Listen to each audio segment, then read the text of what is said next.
Menudo mes que dejamos atrás. La política internacional no nos deja de dar trabajo y es que está todo patas arriba. Cierto señor, con el pelo pajizo y la cara naranja, se ha dedicado a poner el mundo al revés durante el mes de marzo y nosotros os lo tenemos que contar. Más aranceles, una cuestionable política sobre Groenlandia y el avispero de Oriente Medio, entre muchísimas otras cosas, es lo que os traemos hoy. Pero antes de entrar en materia, queremos agradecer el apoyo de Ceste, una empresa semipública española que se dedica a facilitar a las empresas el vender con seguridad.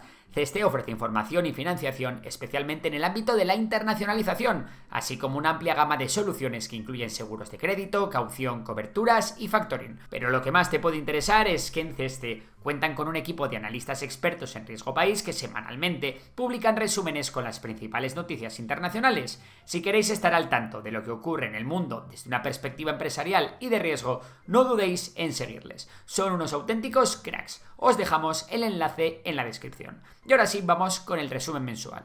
Por supuesto, tenemos que empezar por Washington, porque la verdad es que Trump no está dejando títere con cabeza. En una continuación de la guerra arancelaria, sobre la que ya os hemos hablado el mes pasado, Donald Trump ha metido una marcha más al anunciar aranceles a más de 100 países. Unos aranceles que han causado muchísimo nerviosismo en los mercados y cuyos efectos son aún una incógnita. No obstante, fuera de las políticas arancelarias, el episodio de más relevancia internacional respecto a Estados Unidos se está dando en suelo europeo, o más bien, en suelo saudita. Las negociaciones por un alto al fuego temporal entre Rusia y Ucrania en Arabia Saudí han terminado sin un acuerdo claro. Estados Unidos ha mediado en acuerdos separados con Rusia y Ucrania para cesar las hostilidades en el Mar Negro y detener los ataques a infraestructuras energéticas. Sin embargo, Rusia ha condicionado la implementación de estos acuerdos al levantamiento de ciertas sanciones internacionales. Por ejemplo, Rusia exige la reincorporación del Banco Agrario al sistema SWIFT y la eliminación de restricciones a la maquinaria agrícola.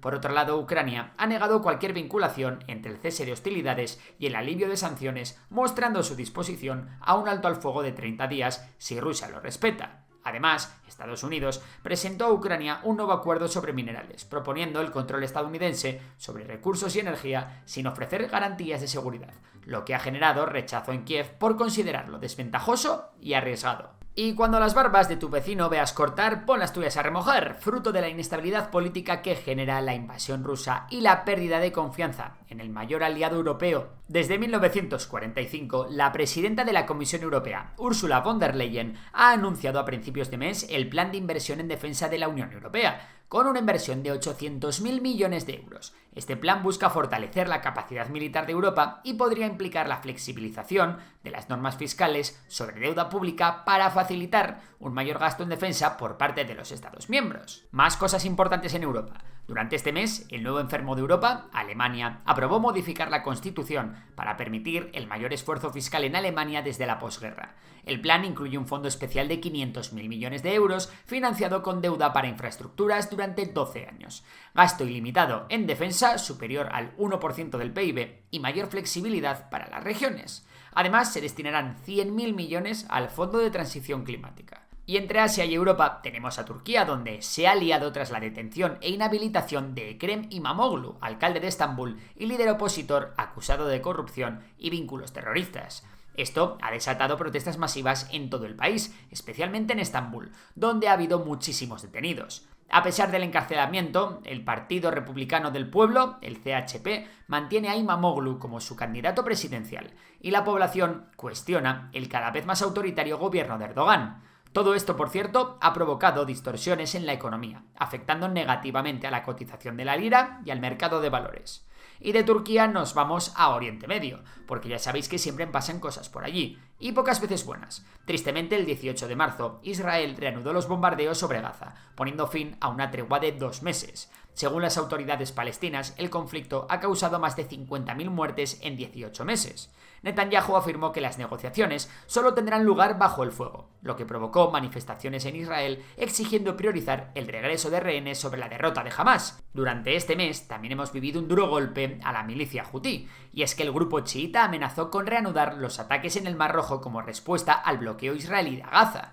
En reacción, el presidente Donald Trump ordenó una ofensiva contra los hutíes para garantizar la seguridad marítima en el canal de Suez, destruyendo radares y sistemas antimisiles en Saná. Yemen. La operación podría prolongarse mientras Trump advierte a Irán contra su apoyo a los hutíes. En Siria ha habido una buena noticia, un acuerdo histórico entre Damasco y los kurdos. El presidente sirio Ahmed al-Shara y el líder kurdo Mazlum Abdi acordaron integrar Rojava en Siria, disolviendo las instituciones autónomas kurdas y devolviendo los recursos a Damasco. A cambio, los kurdos participarán en la transición y las SDF se integrarán en el ejército oficial. Pero también ha habido malas noticias. Una ofensiva contra un operativo de exmilitares leales al antiguo régimen de al-Assad desató una violenta respuesta de las milicias del nuevo gobierno, que provocó la muerte de más de 750 civiles alawitas, según el Observatorio Sirio de Derechos Humanos. Ahmed al-Shara, líder del movimiento rebelde HTS que derrocó a Assad en diciembre, acusó a los leales al antiguo régimen de desestabilización y prometió investigar los crímenes.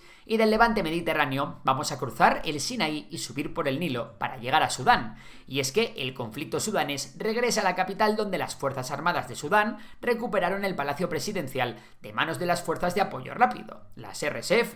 La guerra, que comenzó en 2023 por disputas internas de poder, ha desplazado a millones de ciudadanos. Aunque las Fuerzas Armadas de Sudán controlan Jartum, las RSF avanzan en Darfur, lo que plantea el riesgo de una partición del país. Pero es que en Sudán del Sur también hay tema. En las últimas semanas se ha intensificado el conflicto entre fuerzas gubernamentales leales al presidente Salva Kiir y guerrillas partidarias del vicepresidente Riek Machar, poniendo en riesgo el acuerdo de paz firmado en 2018. La ONU advierte que esta crisis amenaza años de esfuerzos en democratización. Además, los recientes cambios en el gabinete y los rumores sobre la salud de Kiir aumentan la incertidumbre y el temor a un conflicto similar al de Sudán. Pero es que hay más en el Cuerno de África. Vuelven las tensiones entre Etiopía y Eritrea, agravadas por las ambiciones etíopes de acceso al Mar Rojo. La frágil paz en Tigray peligra tras el control de las principales ciudades por una facción disidente del TPLF, a la que el gobierno etíope acusa de estar apoyada por Eritrea. Lo peor es que la acumulación de tropas en la frontera hace temer una escalada del conflicto. Acabamos en África volviendo al conflicto del Congo. El M23 no acata el alto al fuego. Los presidentes congoleño y ruandés se reunieron por sorpresa en Qatar. Allí realizaron una petición conjunta de un alto al fuego. Pese a ello, el M23 ha continuado su ofensiva hacia el oeste, logrando capturar la ciudad de Walikale, un importante enclave en la provincia de Kivu del Norte, rica en minerales y con un alto valor estratégico en el conflicto. Y nos vamos de un sitio muy conflictivo a otro, al que además se le ha sumado una catástrofe terrible.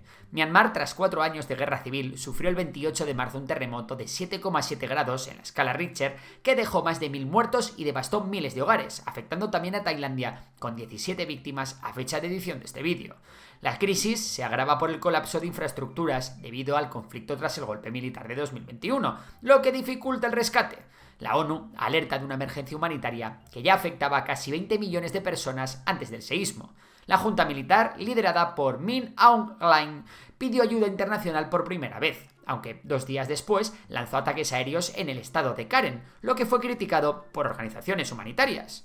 Y no nos podemos ir de Asia sin hablar de China, y es que la empresa BYD presentó la Super E-Platform, que es un nuevo sistema de carga rápida que añade 470 kilómetros de autonomía en 5 minutos, superando a Tesla. Además, planea construir 4.000 estaciones de carga en China, y su tecnología es compatible con estaciones públicas. BYD, que ha crecido un 46% en bolsa este año, también lanzó el sistema de asistencia Ojo de Dios en febrero.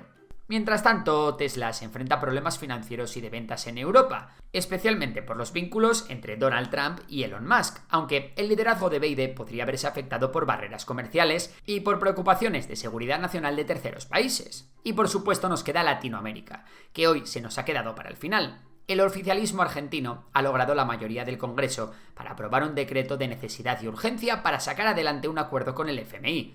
El decreto permite al Ejecutivo acceder a un nuevo programa de financiación para reforzar las reservas del Banco Central y saldar deudas pasadas con el FMI, aunque sin especificar la cuantía.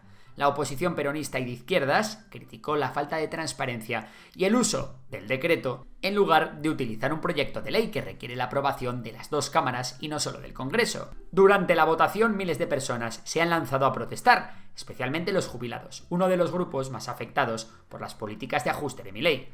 Por otro lado, el Tribunal Supremo de Brasil ha imputado al expresidente Jair Bolsonaro y a 7 aliados por rebelión e intento de golpe de Estado tras los ataques a las instituciones en Brasilia el 8 de enero de 2023. La Fiscalía los acusa de difundir desinformación, presionar a las Fuerzas Armadas y planificar actos violentos para impedir la asunción de Lula da Silva.